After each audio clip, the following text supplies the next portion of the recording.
Saudara-saudara yang terkasih, di dalam kebiasaan atau budaya digital ini, kita mungkin setiap kali kita mau menggunakan aplikasi tertentu, biasanya diminta untuk sign in, login, atau mendaftar masuk. Dan dengan membuat akun, kita bisa masuk ke dalam aplikasi yang hendak kita gunakan. Misalnya mau menggunakan aplikasi berbayar, atau mau nonton film, video, atau lagu, musik, diminta dulu untuk sign in atau mendaftar masuk. Saudara-saudara yang terkasih, setelah kita berhasil sign in, maka kita bisa menggunakan, menikmati aplikasi yang kita maksudkan. Saudara-saudara yang terkasih, kalau mau dipakai gambaran secara sangat sederhana, mungkin itu bisa kita bayangkan gambarannya mengenai baptisan kita. Orang dibaptis juga sebenarnya dimasukkan menjadi anggota kerajaan Allah. Seperti kita mendaftar masuk begitu ya. Lalu kita kalau sudah berhasil masuk, mendaftar masuk, maka kita menjadi anggota kerajaan Allah. Dengan demikian orang yang dibaptis berarti dia dijadikan anggota kerajaan Allah, dijadikan anak-anak Allah. Saudara-saudara yang terkasih, dengan demikian pula kalau kita mendapatkan baptisan, sebenarnya kita diizinkan oleh Allah untuk mendapatkan keselamatan. Sebab memang sejak awal Allah ingin menyelamatkan semua orang, dan mereka yang percaya serta dibaptis mendapatkan anugerah rahmat keselamatan. Bagi kita yang sudah dibaptis secara Katolik, kita mendapatkan rahmat keselamatan karena kita boleh menjadi anggota kerajaan surga. Dan apa yang membuat kita bisa menjadi anggota kerajaan surga adalah karena baptisan itu menghapuskan dosa-dosa kita, membuat kita menjadi pantas, memantaskan atau melayakkan kita untuk menikmati kerajaan Allah. Sebenarnya kita tidak pantas, sebenarnya kita tidak bisa. Tetapi karena baptisan itu, maka kita dijadikan layak. Dosa asal kita dihapuskan, kita disucikan, lalu kita boleh masuk ke dalam kerajaan Allah.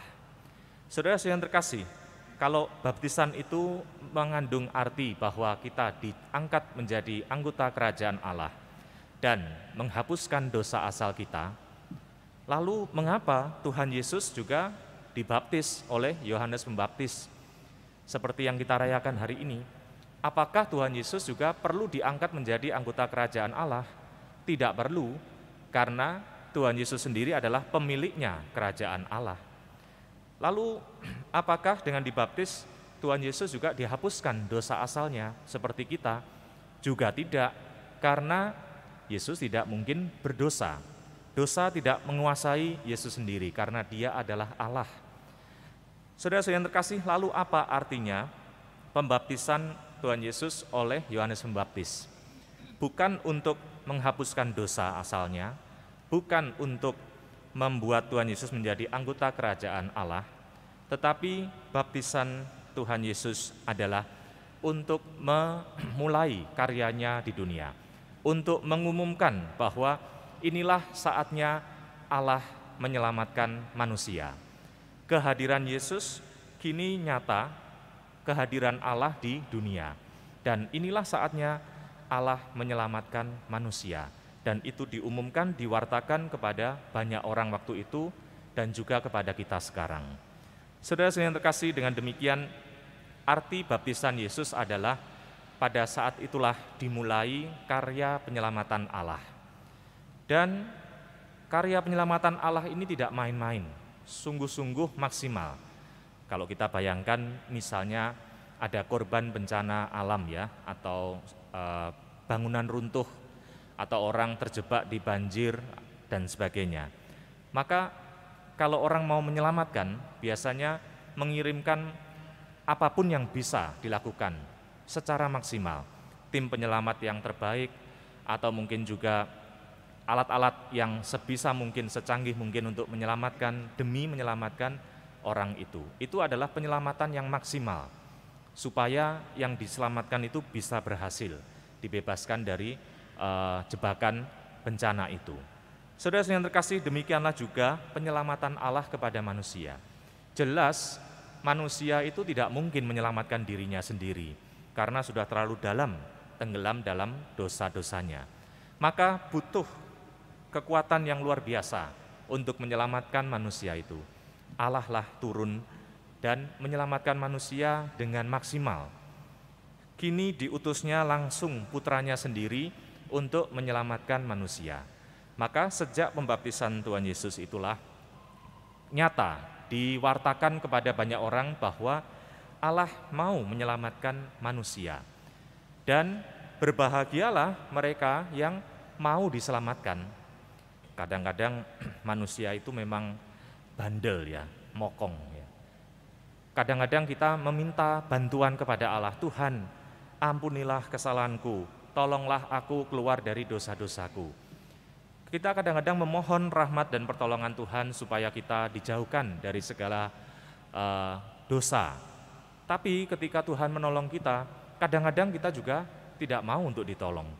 Allah sudah maksimal menyelamatkan manusia dan tidak tanggung-tanggung semua orang diampuni dosanya. Tetapi kadang-kadang manusia itu juga bandel, keras kepala. Sudah tahu mendapatkan pengampunan, tapi kadang-kadang masih berkeras kepala dengan dosa-dosanya. Sudah mendapatkan perintah dari Allah kalau mau selamat, maka turutilah perintah Allah. Perintah juga untuk saling mengasihi. Namun kadang-kadang manusia masih melakukan kebencian, ya, sulit mengampuni, dan juga melakukan banyak hal keburukan dan kejahatan. Sebenarnya pertolongan Allah itu tidak kurang. Sudah sangat cukup bagi manusia karena Allah menyelamatkan manusia itu sudah luar biasa, sudah sangat cukup bagi manusia. Hanya kembali tergantung kepada setiap manusianya, mau atau tidak untuk diselamatkan. Dan dalam gereja, Allah juga memberikan bantuan sakramen-sakramen. Melalui sakramen baptis, berarti orang sudah mau membuka diri untuk menikmati sarana penyelamatan Allah. Kalau kita masih jatuh dalam dosa, masih ada sakramen tobat. Kalau kita dalam keseharian kita dikuatkan dengan makanan rohani dalam ekaristi dan sebagainya. Saudara-saudara yang terkasih, maka penyelamatan Allah sudah diberikan kepada manusia tergantung kepada manusianya sendiri, mau atau tidak diselamatkan. Sementara kadang-kadang kita sudah tahu bahwa itu buruk, itu mendatangkan celaka, itu mendatangkan dosa. Namun kadang-kadang kita enggak apa-apalah ya, sedikit aja kok. Cuma satu kali ini aja kok. Toh orang lain juga enggak tahu. Misalnya ketika ada perintah Allah jangan mencuri misalnya. Tahu bahwa itu bukan milik kita, tapi kita melakukan. Enggak apa-apalah kali ini. Toh keluarga saya juga butuh ya. Misalnya dalam kesetiaan keluarga, jangan sampai kita jatuh pada perselingkuhan. Enggak apa-apa kok. Saya lagi kesepian. Enggak apa-apa. Kali ini aja. Toh Tuhan juga tahu kesulitan saya dalam hidup berkeluarga dan perkawinan. Saudara-saudara yang terkasih, Allah sudah menyelamatkan, tergantung kepada kita sendiri, mau atau tidak kita diselamatkan dengan cara hidup seperti yang kita janjikan dalam baptisan kita. Kita berjanji kepada dalam baptisan kita bahwa kita mau menjalankan hidup seperti yang Tuhan kehendaki. Melaksanakan perintahnya dan menjauhi segala larangannya. Kita mohon rahmat Tuhan agar dalam pesta pembaptisan Tuhan ini mengingatkan kita kembali, Tuhan telah menyelamatkan kita, kita sudah percaya kepadanya melalui baptisan kita, maukah kita tetap menjalankan hidup kita dengan sebaik-baiknya, supaya kita tetap menjadi anggota kerajaan Allah.